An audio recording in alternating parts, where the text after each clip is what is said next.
100%. Thutha wa arĩmi gũkorwo manyamarĩkĩtio kũigana kumana na mĩmera yao kũhithũkĩrwo nĩ igunyũ nyanangi cia ngũga, rĩu rũhonge rwa gũtabania ũthuthuria wa mahiũ na mĩmera nĩruo KALRO rũrauga kĩhonia gĩa thĩna ũyũ nĩ gĩkũrekererio ica ikuhĩ. A lot of experiments on the potential chemicals that can be used to control. So they are ongoing, there are indications, but I don't want to release them now because we want to be sure that they actually work.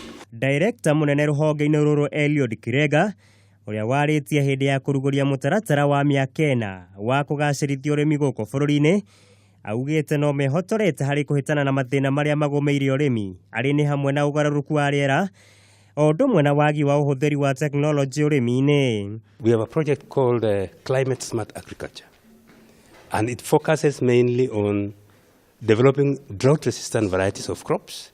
It also focuses on modern technologies for water conservation, so that the little water that we have can be used effectively. Oho nĩ arauga wagi wa mbeca cia kũigana nĩ ũmwe wa thĩna ũngĩ mũnene ũrĩa ũkũrĩire maitho rũhonge rũrũ, mũno makĩria harĩ kũrũhotithia kũgomana na itanya rĩa wĩigĩrĩrĩki ũrĩa rwĩhokeirwo.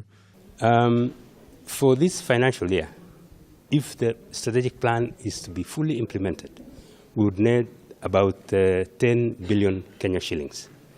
The bulk of it going into human resource, because KALRO comprises of 16 research institutes. Ona kũhana ũguo rũhonge rũrũ no rũcakaĩte thĩna mũnene wa ũnyihu wa thuthuria ũrĩa waya kũrũhotomia hanene harĩ mĩaka yũkĩte. Ngaigua Gathũngo, Kameme TV, Wonjoria.